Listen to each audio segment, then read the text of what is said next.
This is a matter of State of Wisconsin versus Brendan R. Dassey 06CF88. Appearances, please. The state appears by Calumet County District Attorney Ken KRATZ, Assistant Attorney General Tom FALLON, Assistant DA Norm Glen, all appearing as special prosecutors. Attorney Mark FREMGEN, Attorney Raymond EDELSTEIN appear on behalf and with Brendan Dassey. Alright, today we're here for a number of matters. Among them is a decision on a request by the defense to have an expert testimony from so-called false confession expert. We have a number of motions that the court is going to consider today. Motions filed both by the defense and the prosecution, and it's my understanding, gentlemen, just as a preliminary matter, excuse me, that you've entered into a number of stipulations that will be placed upon the record before the end of court today. Is that correct? Judge, we do have the completed stipulations.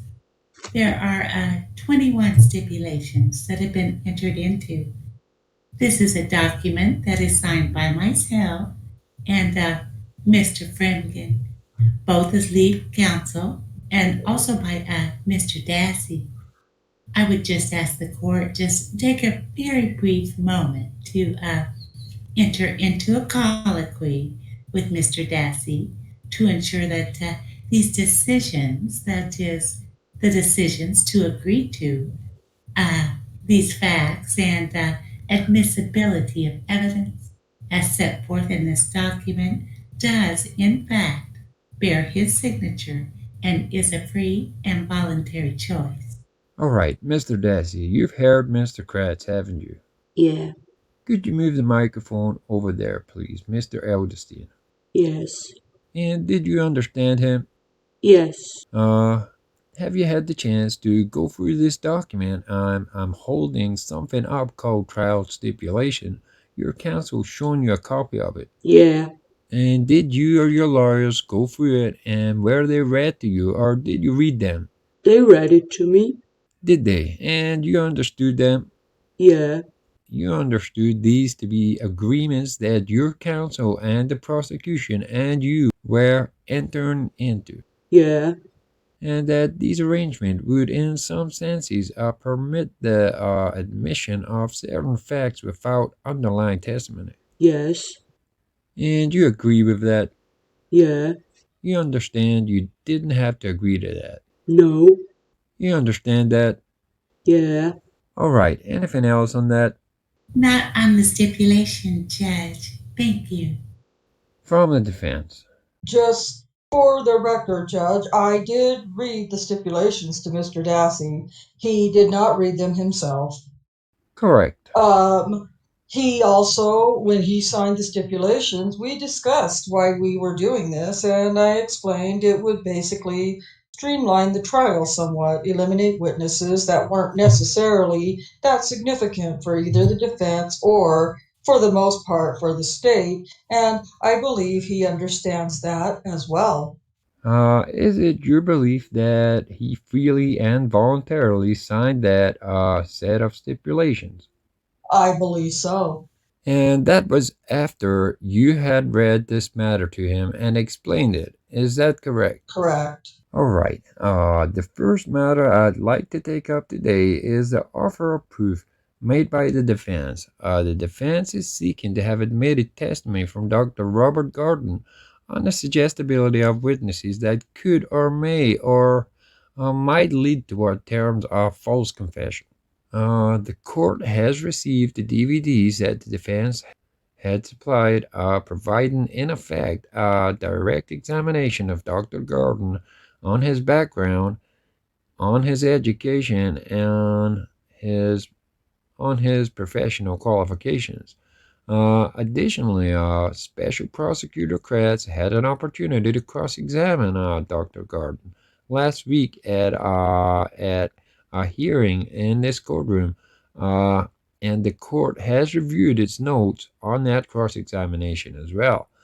I have had an opportunity to read a brief submitted by both parties. I read a number of cases. Wisconsin has yet to have a published case, or I should say a reported case, on whether or not a false confessions or suggestibility in the context of a false confessions are admissible in court at trial. Defense has provided me with some information. I found some as well myself on cases in other jurisdictions. State has provided information on cases in which this kind of testimony was not permitted. I think there's an article at 82 ALR 5th concerning expert testimony on the reliability of confessions. I've had a chance to review that. Based on my review, based on my opportunity to take a look at the testimony of Dr. Gordon, this is what my ruling is. On February 27, 2006 and March 1st, 2006, Brendan Dassey was interviewed by police authorities concerning the disappearance and murder of Teresa Hallback. The statements he made during those interviews were the subject of the suppressing hearing before this court on May 4, 2006. On May 12, 2006, the court announced that, based on the totality of the circumstances, it found Mr. Dassey's statements to be voluntary and thus admissible in the trial of this matter. Subsequent to this ruling, Mr. Dassey apparently gave an additional statement to the police. I say apparently because I have not yet seen, read, or ruled on the admissibility of that statement. On June 30th, 2006, the court received an undated letter purportedly from Mr. Dassey retaining any admissions he had made prior to statements where he conceded his involvement in the crimes in which he had been charged. The defendant has retained as an expert witness a clinical psychologist, Dr. Robert Gordon, who is prepared to offer testimony on the defendant's behalf on the subject of suggestibility, or more approximately witnesses' suggestibility as it relates to false confessions. To that end, his counsel have brought a motion seeking to permit Dr. Gordon to testify at trial. As an offer of proof, Mr. Dassey's counsel have submitted DVDs to the court and a special prosecutor of Dr. Gordon testifying on direct examination and discussing his credentials, his interviews of Brendan Dassey, and the battery of tests given to him, and the scientific basis for the theory of suggestibility about which he wishes to testify. Additionally, the defense has submitted a 5-page written report by Dr. Gordon of his findings at a hearing on March 26, 2007. The special prosecutor had an opportunity to cross-examine Dr. Gordon. Since then, the parties have each submitted briefs on their respective positions. Under Wisconsin law, expert testimony is generally admissible if it is relevant. The testimony will assist the trier of fact in this case and jury. The expert witness is qualified to provide the scientific, technical, or other specialized knowledge, and the expert testimony is not superfluous or waste of time. State v. Wallstead, 119 Wisconsin, 2D 483 at 515 and 516. Even if the proposed testimony could not cross the evidentiary threshold of Wallstead, in the Wisconsin Rules of Evidence, it may qualify as admissible, and the court finds it if court finds its exclusion would impermissibly infringe on the defendant's right to present a defense, a right guaranteed under the Sixth Amendment of the United States Constitution and Article 1, Section 7 of the Wisconsin Constitution, State v. George, 252 Wisconsin 2D 499. To be admitted under what I'll call the doctrine of constitutional necessity, the defendant must show the testimony met the statutory standard governing expert testimony, and this is from Section 90702 of the Wisconsin statute. The testimony is clearly relevant to material issue in the case. The testimony is necessary to the defendant's case. Its prohibitive value overweighs any prejudicial effect. If these 4 factors are satisfied, the evidence can be admitted so long as the defendant's right to present the evidence is not outweighed by a compelling state interest. Let me apply what I believe to be the appropriate test. Is the proposed witness possessed of specialized knowledge, skill, and expertise? Robert Gordon has a PhD in clinical psychology from Washington University, St. Louis.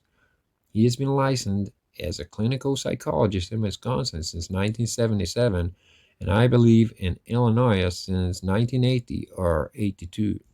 His curriculum vitae lists 10 publications in which he has an authorship interest. He has lectured or spoken on a large number of occasions psychology or psychology and the law-related subjects.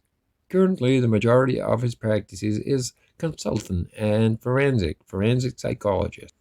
He says he's testified in 750 to 1,000 legal cases, but admits to recalling only one case in which he gave in-court testimony on witness suggestibility and making a confession.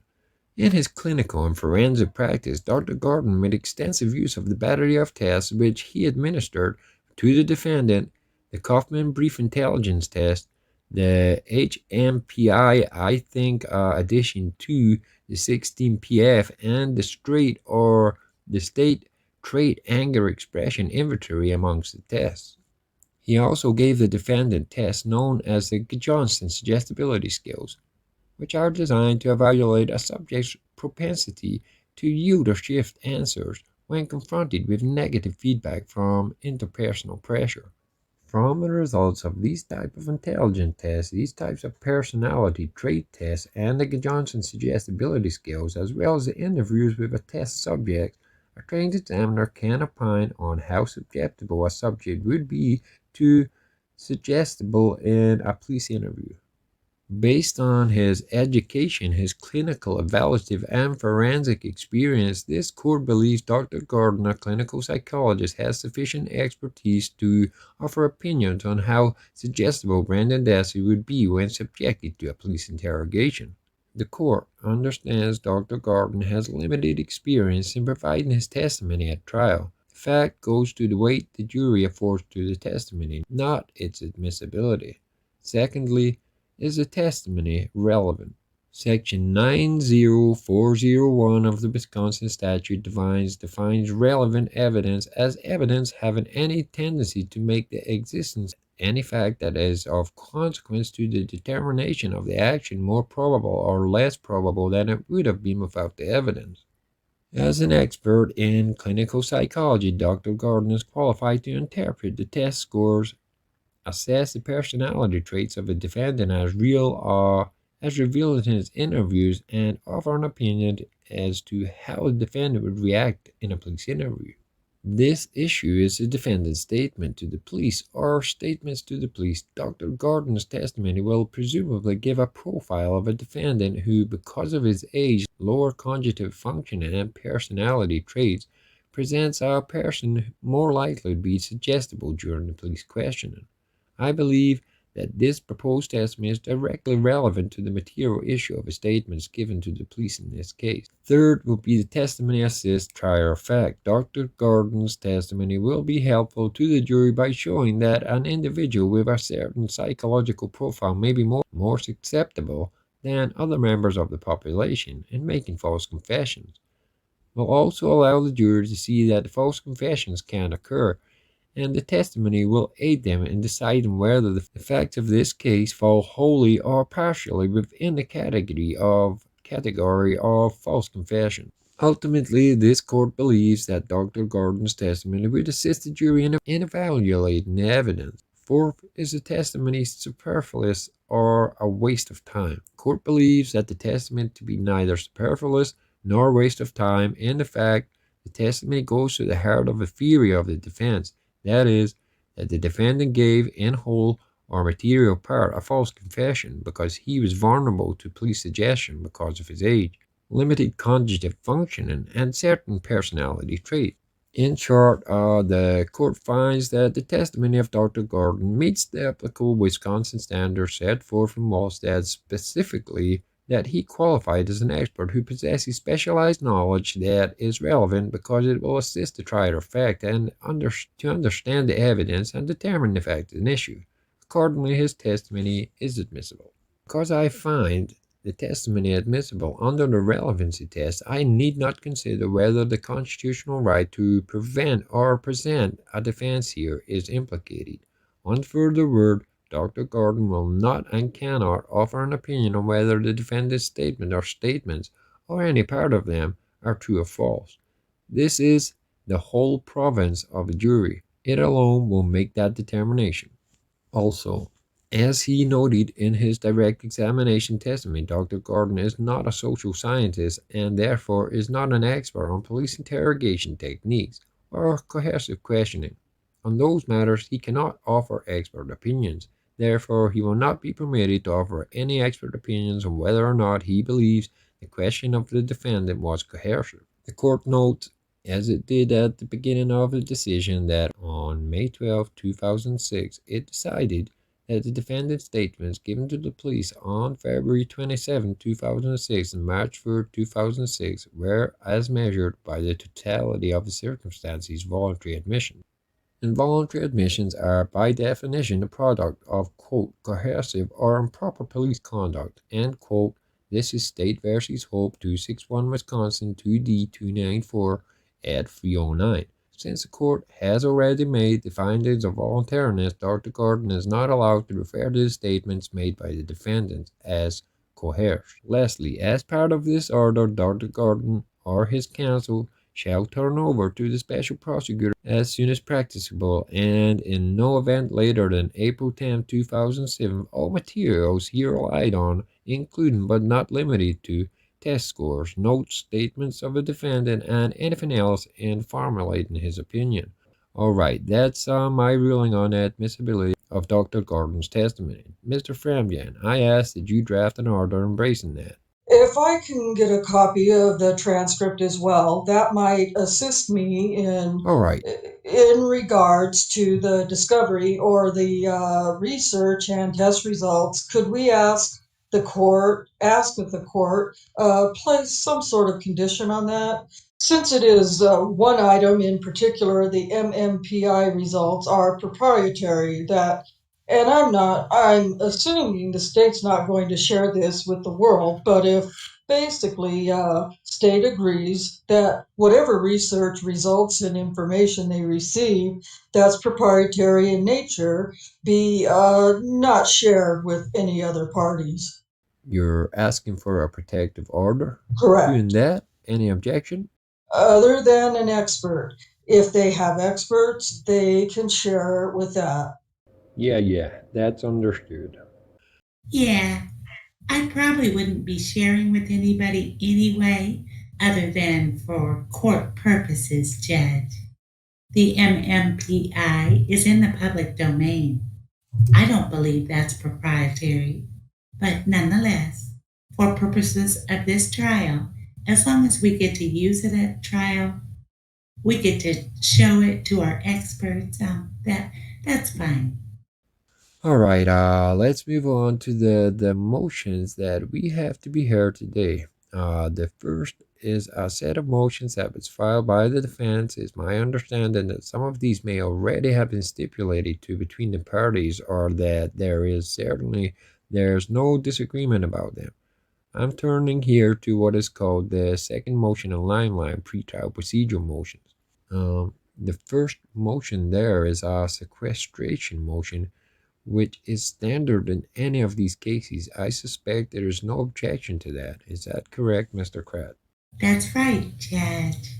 The second is a motion prohibiting the introduction of evidence on prior crimes and wrongdoing, so-called other acts of evidence of this defendant.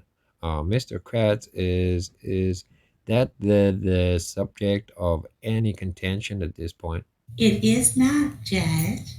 Should we seek to introduce any other acts evidence or evidence under 90404, subsection 2, we will seek advance ruling of the court prior to engaging in that kind of question.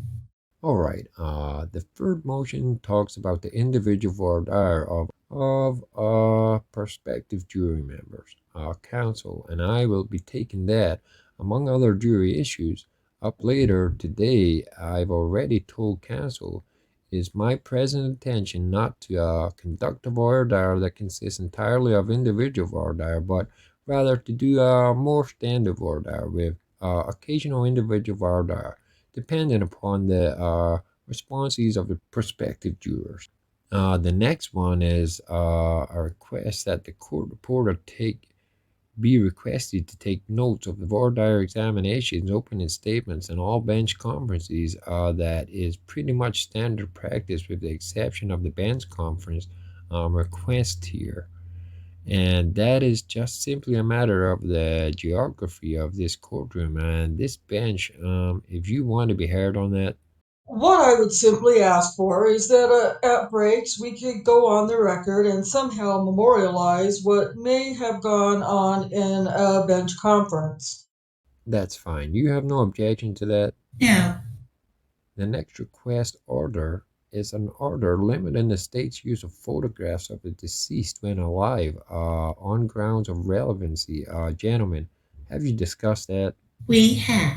And I think we've reached an agreement, Judge, as to all photographs to be used in this case. I don't want to speak for Mr. Fremgen, but if that's not the case, I think that he needs to alert the court of that. Otherwise, what we've shared with Mr. Fremgen, I believe, he does not have an objection to. Is that correct? I've received 2 CDs of photographs, and we have no objection to what's within those 2 CDs. All right. Motions 7 and 8 go to the defendant's clothing during the course of the trial and the non-use of shackles. Motion 8 requests street clothing, and the court has already said it's going to grant that. In fact, I think I granted it a long time ago, and during the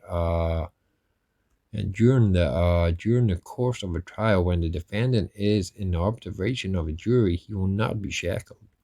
The last motion is that set of motions are a request that the prosecutor refrain from stating his personal opinion of the witness' credibility, the defendant's guilt or innocence, the justness, and it goes on to quote a portion of the state bar code of, it's called the Lawyer's Rules of Professional Responsibility these days, 23.4. Presumably, Mr. KRATZ, you're going to live within that rule? Myself and co-counsel, Judge, although when we will surely be commenting on the evidence, I'm sure we will not state a personal belief. All right. Those are the initial set of motions that we're considering. The second motion is a motion submitted by the state indicating the state's Judge, I'm sorry. If you go, did I miss one? you skipped one. Number on your sheet, it's number 7. Oh, that was addressed? He addressed them together. Oh, I'm sorry. We reached an agreement. Okay, that's fine. I think that may have been the one you mentioned. You were following Judge Willis's previous ruling, or on the display of memorials, etc. Right. Okay. Right. Yeah, and I had talked about, you're right, I didn't talk about that specifically here today, but we had talked about that previously. The state's motion in Limelight relating to the admissibility of DNA evidence. Is there an agreement on that? Judge, the defense is not objecting to the state's use of. We're not going to contest the foundation. Essentially, my understanding, the state's obviously going to still produce witnesses to testify about the process, the protocol, the procedure, but we're not raising any objections to those. All right, I take it that's satisfactory, Mr. Kratt. If I could just have one moment, Judge. We just wanted to make sure, Judge, that the defense is not challenging the admissibility of the evidence, since this is an admissibility issue. If, in fact, No, that is, My understanding is, Mr. FREMGEN, that you are not challenging the admissibility of it. no, Judge. No means we are not challenging it. We're not challenging the admissibility of the DNA evidence. All right, next set of motions are called the State's Motion and Line Series 1. The first of them is a motion to preclude third-party liability evidence. Gentlemen, have you discussed this motion? And this motion relates to if the defense intends to introduce evidence that someone other than Stephen Avery participated in these offenses. Which Mr. Dassey is now charged. The state requests an offer of proof. Is this defense intended to produce any such evidence?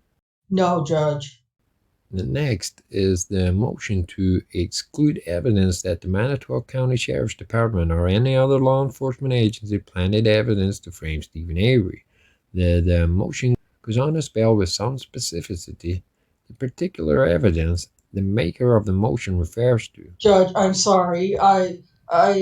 I believe I spoke to Attorney FALLON yesterday in regards to this motion. Our intent is not to raise questions as to whether evidence was planted.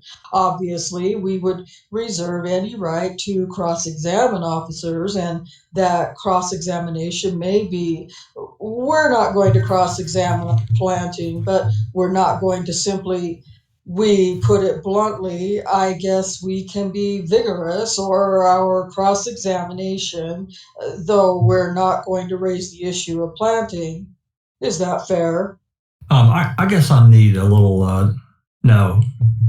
Yeah, it's fair, but it doesn't really say much other than you're going to be vigorous on your cross-examination, and I assume you will be. Well, our intent is not, that's not our defense. Our defense is not that evidence was planted. I don't want this to be an issue. What's that? I was going to say, when you say it's not going to be planted, there's no evidence that it planted to frame your client. We're dealing with a frame-up evidence that was alleged in the Avery case. Just so we are clear on it, that there's no... One at a time here. I'm sorry, we're not raising any frame-up theory of defense for either. I don't want to the motion to make it sound as if we're simply going to let the witnesses speak to whatever they want to speak to without having some sort of cross-examination, though. So as long as you're aware that we're going to still ask questions. About? No, about planting. And not about framing? No. All right. It's understood that there will be no questions about planting of evidence of the state's witnesses or framing anyone. Is that correct? That's correct. Okay. The third of the state's set of motions is a motion to preclude evidence of police or investigate bias against Stephen Avery, and that motion goes on to name some persons who I suspect were witnesses in the previous trial on Mr. FREMGEN. We have no objection with that. Alright, so any evidence or attempt to introduce evidence that there was a police or investigative bias against Stephen Avery will not be permitted. Against Stephen Avery, correct. Correct. The last and this set of motions is a motion to preclude evidence of any lawsuit filed by Stephen Avery against Manitowoc County. We don't believe that's relevant in our case. We're not going to bring it up. Nor do I. As a matter of fact, the next motion is a motion to allow as testimony admissions of a party opponent and specifically what's sought out to be admitted here. And there is the defense motion. It is remarks allegedly made in the rebuttal portion of the closing argument of Stephen Avery's trial by Special Prosecutor KRATZ, in which he said, quote, "Everything in this case pointed to one person, towards one defendant, ... Follow the court's instruction and follow the evidence in this case, and return a verdict of guilty," end quote. The motion goes on to set forth a basis for its admission, although I think, Mr. FREMGEN, you're citing here 90801-3. I think you really mean 90801-4B1 as the party opponent exception to the hearsay rule. I'm looking at page 2, number 5. Correct. And you also cite a number of cases. 3 federal cases, I think. United States versus McKeon is the first of them, United States versus Salerno, and then United States versus Deloach. I'm not going to give the citations at this point. They're all found in our report or citations. They're all found in your argument. And you also cite a Wisconsin case which essentially adopts a holding in those 3 cases. And that Wisconsin case is called State Cardenas Hernandez, State versus, of Hernandez Hernandez at 219 Wisconsin 2D, specifically at it's at page 531, but specifically at page 532. You want to be heard on this, Mr. FREMGEN? Judge, I guess I would just rely upon the arguments in the motion. I don't have yet a transcript. I asked for one. I understand it's taking some time for the court reporter. She has requests from a number of transcripts from that trial. I have nothing else to add. Mr. KRATZ, do you wish to be heard? I do, Judge. As the court knows from its reading of the Cardenas Hernandez case, use of prior statements of attorneys, which include prosecutors, is dicey, to use a non legal term. It's admitted very rarely, in fact, was not in the Cardenas Hernandez case. The reason for that appear to be obvious.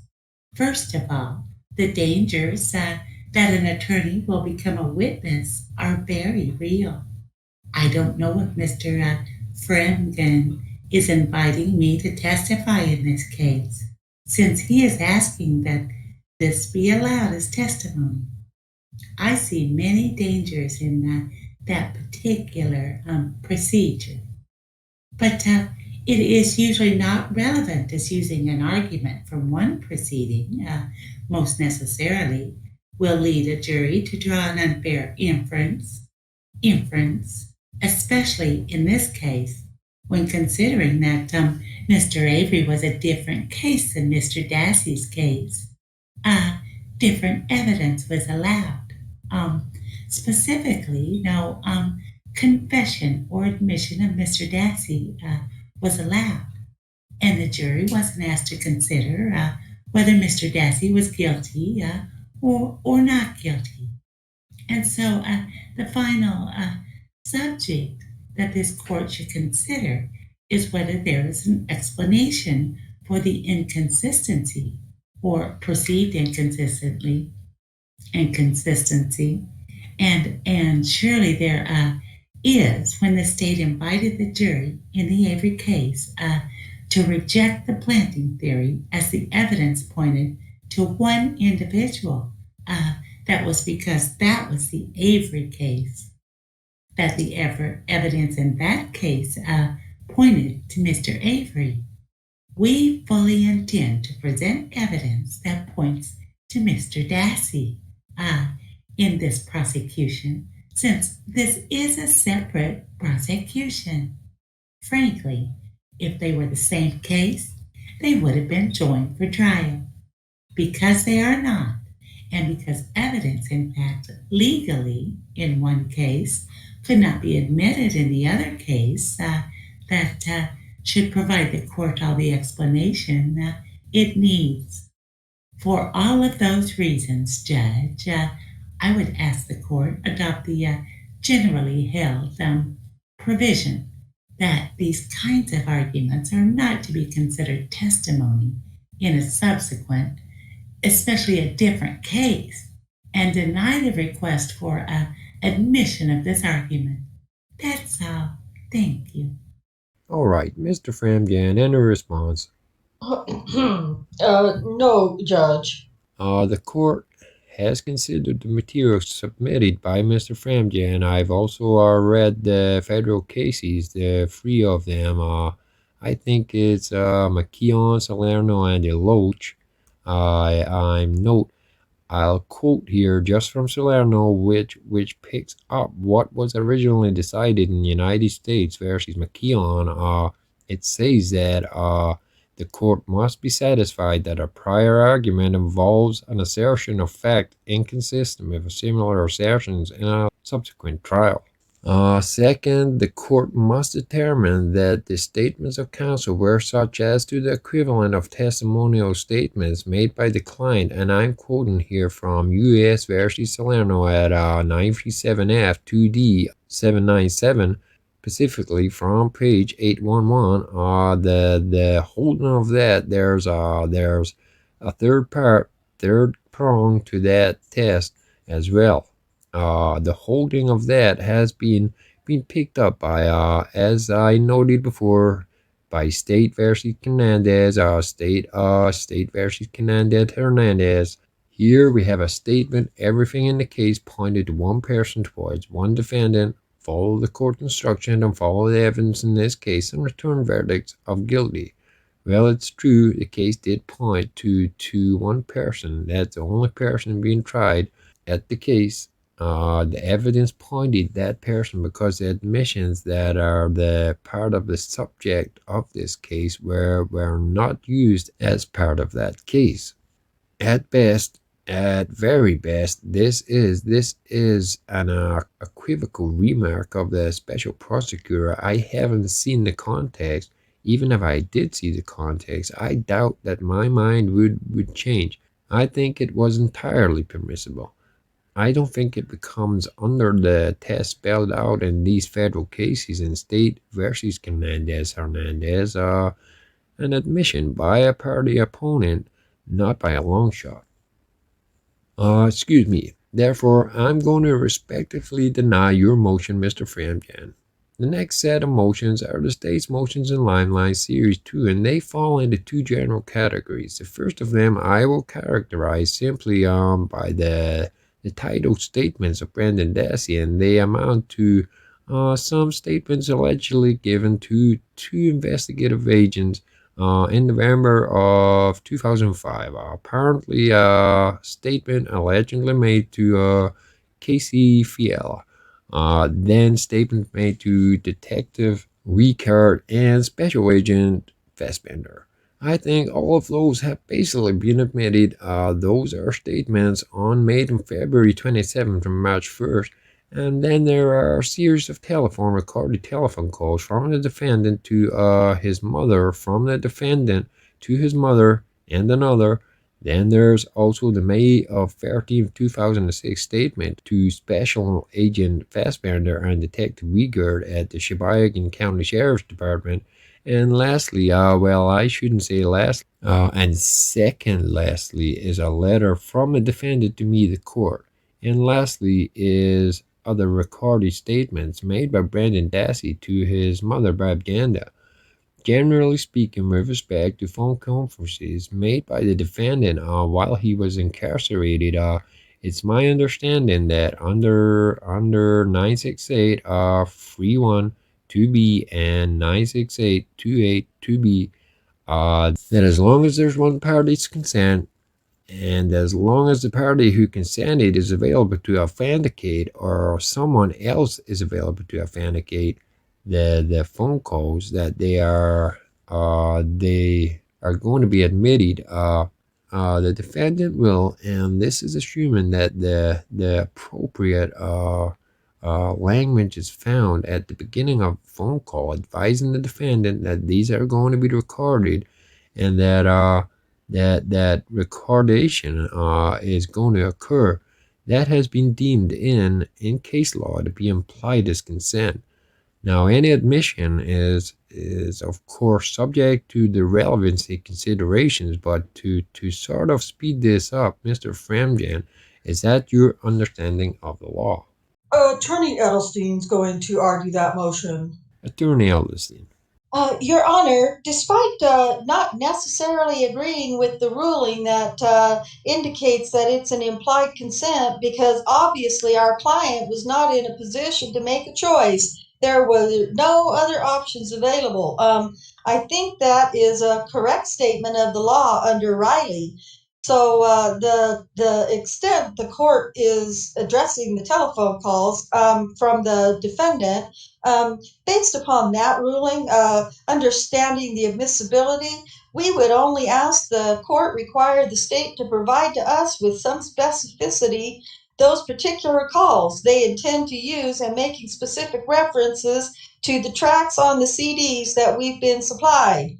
We have a multitude of CDs, a lot of phone calls, and while the CDs indicate a date range, there was no way to reference them individually simply by looking at that. And it's purely speculation on our part. I think we're actually entitled to more specific notice. I think the state has the capability, obviously, and we could ask the court require that as a condition of that portion of their motion that the court has ruled on relative to the phone calls. Mr. KRATZ. Your Honor, I'll be handling this motion for the state. Mr. FALLON. Thank you. First and foremost, I think the Riley case is dispositive and absent under other relevant evidentiary objections. I think the calls are admissible. Secondly, with respect to adequate notice, with all the deference to counsel, I must disagree. It seems to me that this is exactly why we're here today. That is the point of the notice of intent and motion to possibly admit these statements. I can't tell you right now whether all the statements will be utilized by the states in its case in chief. However, the point of the motion hearing today was to determine whether or not there was any contest or other legal basis to deny consideration of those. Most notably, the voluntariness that any of these statements or the Miranda or, as we just discussed, vis-a-vis the telephone calls, whether there's adequate notice to come within the umbrella of implied consent. And I think that we've met that. We've specifically indicated the day of the call and to whom the call or who the participants in the call was. I don't think we need more for adequate notice. And third, a lot of what could be used in this case depends in large part what evidence the defense will introduce in their case in chief. Many of our calls here are we're seeking an advance ruling, may very well be in rebuttal or reply evidence, to which we really technically don't have to give notice yet as of this time. But we sought to put it all in there just to deal with it now rather than having to deal with it in mid-trial or before the case before the state starts its rebuttal case.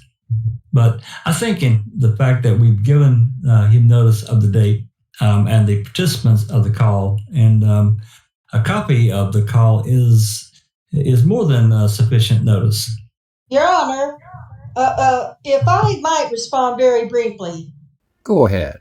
In the motion, letter N makes reference to the other recorded statements. Now, I will concede that to the best of our knowledge, the state has provided us any phone calls made by our client to his mother, Barb Yonda. But again, that is so wide open and there are so many that it's virtually impossible to know with any specificity that what that relates to. Additionally, as to J, the May 13 telephone call, the court has, to my understanding, not specifically ruled as to what we'll call the May 13 statement to the police. The telephone call, which is the subject of J, is intricately tied to that, and there's a significant issue as to the, I think, admissibility based on voluntary issue, given the nature of the exchange between the defendant and the police officers toward the end of that particular interview. It was, and precisely what I'm referencing, Your Honor, is the police officers made it quite clear that he had to call his mother, and he had to call his mother that day once they were done with that interview. They made it quite clear that they were going to talk to her if he did not. He needed to do it before they did. They are clearly in a position where they understand that any phone calls he makes are going to be recorded. So, in effect, they're posturing themselves to create what they hope and arguably might be based upon the state's desire to use that particular phone call an incriminatory statement. So, that one I think has to be dealt with quite separately, perhaps from some of the others. Mr. Fallon. Well, I have several thoughts on that. The letters I and J in the motion on page 2, whether you deal with them individually or jointly, the question still comes down to this. Is there an objection? And that's the point of the motion as to the voluntariness of that statement. And if counsel wants to tie I to J or J to I, then fine, we'll do that. Let's take up I. The question is this: was Mr. Dassey adequately Mirandized? Question number 1. Question number 2 was the balance of the statement and the totality of the circumstances. Was the statement voluntarily obtained? Those are the questions. Third, if you want to tie the subsequent telephone call, let us not lose sight of the fact that whether the officer suggested, told, demanded, or asked Mr. Dassey to talk to this matter over with his mother, does it really matter? The fact is, Mr. Dassey chose to make the call, and like anyone else, chose to seek counsel from his mother. What makes the statement presumably involuntary is beyond me. It's a choice to make. The discussion was held. The parties are aware the matter is being recorded. These are the preliminary issues that we must deal with to determine the admissibility. If the defense wants to make use of those statements in some other capacity, vis-a-vis this whole false confession scenario, then that is, of course, their choice to do and their case in chief, either with or without assistance of Dr. Gordon. So again, the question for today is there a challenge to the voluntariness to the Miranda of the statement referred to in letter I? And if not, then I don't see how that occurred in the subsequent telephone call several hours later or an hour later. It escapes me as to how much time passed. I don't see how that makes this statement inadmissible. Well, here, Mr. Edelstein, are you objecting on voluntariness grounds I and J? And if so, are you requesting that the court view whatever I resume I is a DVD or is on DVD and listen to J? We are not objecting to I on the basis of voluntariness. The particular statement, however, I believe is still subject to the defense motion, which this court has yet to rule upon based upon ineffective assistance. That's a little different than February 27 and the March 1st statements where prior counsel had conducted a hearing and we attempted to relitigate that issue, and the court found that that was a post-judgment issue. So that's the only basis of an objection as to the May 13th statement by the defendant. I think the issue on J, while it is not a statement to a police officer, it was promoted, encouraged, and almost insisted that he make that phone call. These are police officers. This is a very vulnerable individual. That is tantamount to the coercive creation of evidence. It's different than when you start. He may have made a voluntary statement, but that's totally different. That's a totally different issue. That is the creation by experienced police officers of what they know and reasonably believe to be admissible against him. When an individual like that in that circumstance is encouraged to make that type of call, the officers, knowing full well that this is something that may be used against him, I think that has to be looked at separately from that portion from the rest of the statement itself. Taking the position that in and of itself, because of the conduct, was in fact the creation of involuntarily produced evidence.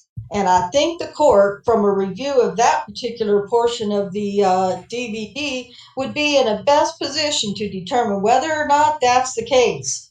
If necessary, one of the officers could be called and examined to determine what their purpose in doing that was. There can be no other logical conclusion other than it was their intent, knowing full well that these are being recorded to create that type of evidence against the defendant. Mr. Fallon.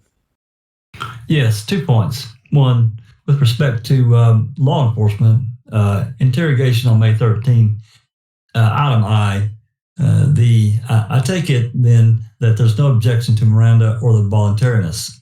And if that's the case, then the only matter of issue or consequence to the defense appears to be the ineffective assistance of counsel claim. Well, then I have 2 comments to make vis-a-vis that. First, it's not right at this time, and quite frankly, it may never be right for determination of one, deficient performance, and 2, prejudice, because any constitutional claim, there's no violation until the statement is actually admitted. And then you have to evaluate it in its general context of all other factors. So if the statement is never admitted by a party, particularly by the state, and it's not an issue. If the statement is utilized by the defense, then they can't claim that issue. Now, with respect to the telephone call, it matters not. It is the matter. The only issue is who initiated the call. And so under these circumstances, there's no question as to the voluntariness of the call. It was a choice of Mr. Dassey, the defendant, to call and seek counsel of his mother. Whether he was suggested, told to, or whatever, time passed, he was alone and he had time to think, he made the call. I don't see how that's involuntary. I'll await the court's ruling. Yeah, all right. Mr. EDELSTEIN, your last shot here.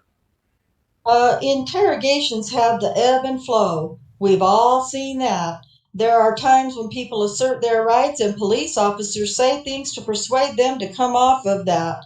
That very last portion of this interrogation, if you will, that really had nothing to do with any questions to Brendan other than, for example, when will you call her, which is not intended to gather any statement of him eliciting an inculpatory response, but is, in fact, intended to create a separate evidentiary item that these officers knew, had to know, was going to be preserved, that they could use against him later, seeking to have him make inculpatory statements to a third person.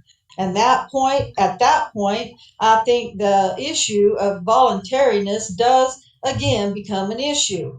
Now, am I saying it required a separate warning? No, I'm not. But if we evaluate this on the totality of the circumstances, I believe the court is in the best position upon a review of that portion. This wasn't just a simple request. Brendan, you should talk to your mom about what we talked about here today. It was very specific, tantamount to coercion. Therefore, it's not voluntary. I don't think that statement, that phone call, should be admitted. Well, then maybe we need to have a hearing and Mr. Dassey will need to take the stand. Well, here's what I'm going to do. I'm hearing about what was said and how it was said, but I've never seen or I've never heard it. So I've got to take a look at it. I reserve ruling on INJ. What I would like to do, because I don't have a whole lot of time here, is take a look if I can get a copy of the DVD as well as this particular phone message. I'll listen to them over the weekend, and if time permits, and I think it does for me on Monday, we can come back and we can talk about this again. I'll rule on it. As to your argument about ineffective assistance of counsel, I understand certainly the substance of the argument, but the court is in ruling the last time it was raised in a slightly different context, said that until the case is over, that is not ripe for a decision or even discussion. All right. With respect to the rest of them, the rest of the requests here, maybe I'll just go from A to N. Any objection? Defense to A? No. And those are statements, or is that a statement that how about B? No, C? Your Honor, we do object to that. We do not believe that it's relevant and it's highly prejudicial. Well, subject to, and relevancy is always a consideration, but subject to relevancy objection. And again, I don't know what's on that tape, but subject to relevancy objection. This is if it's a statement by Brendan Dassey, it's probably a 90801 4B1 statement, depending on what it says. You agree? I agree, Your Honor. But again, I think once that perhaps that's something we could have the court rule on in advance if the parties agree to allow the court to review that particular statement. It's our position that the prejudicial value heavily outweighs any relevancy. All right, I'll do that. D, do you have any objection to D? I think it's already been admitted. No, E, F, G. no, Your Honor. H is a recorded phone conversation of March 7th from the defendant to his mother. No, Your Honor. K, statements in a recorded phone call from the Sheboygan County Jail from the defendant to his mother. No, Your Honor. L, the May 18, 2006 statements in a recorded telephone call of Brendan Dassey to Biochemistry and Candy Avery, including but not limited to going over the Stephen Avery bonfire about 7 p.m. on October 31st, and being in the garage and cleaning up some reddish-brown stuff on the garage floor. No, Your Honor. M, the June 30th, 2006 letter from a defendant to the Honorable Jerome Fox, Circuit Court Judge, Manitowoc County Circuit Court. No objection. And N, any other recorded statements made by Brendan Dassey to his mother, Biochemistry. Your Honor, again, that's... Let me help you out here on that one. If we put that in just in case we miss something, and but it would be within the category or context. Let me just say this: if we do identify another statement that was somehow overlooked, we'll provide notice immediately, and then we can briefly discuss whether it's an issue or not. All right.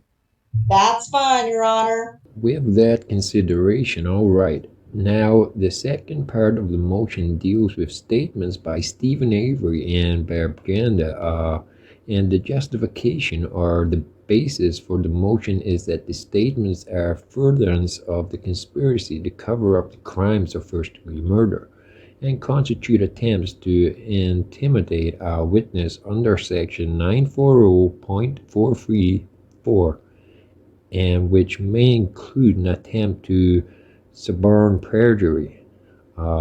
Second, all of this behavior on behalf of Stephen Avery and Biochemistry constitute other acts of both Janda and Avery which fully explain the defendant's recantation and which they refute the defense of false confession. Third, such statements are offered for the subsequent effect on the listener, Brendan Dassey.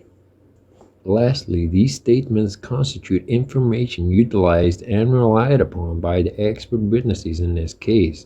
And we start off with on October 31st, 2005, 5:36 p.m. statement and a recorded phone call from Jody to Stephen Avery. I don't know how I can be ruling on these at this time. Certainly not on that one. I have no idea what it is, what relevancy it may or may not have. The conspiracy theory, what is this again? We're at 908041. There are several possible theories regarding the admissibility of these statements, and there also is a conceivable ruling or understanding of the evidence that it may not be admissible. We're in a bit of a difficult spot because we don't know. The court has just ruled now, for instance, as to the admissibility of Dr. Gordon's opinion, and as such, what effect any of this additional information may have in cross-examination of Dr. Gordon. That's clearly one issue here, because he's going to be taking into consideration, if he's making opinions regarding suggestibility, although I realize the court has somewhat circumscribed the scope of his opinion-giving testimony. Secondly, again, a lot may very well depend on how the defense presents their case as to whether this statement or several of the succeeding statements are in fact admissible. I just wanted to bring it to everyone's attention that these statements are out there.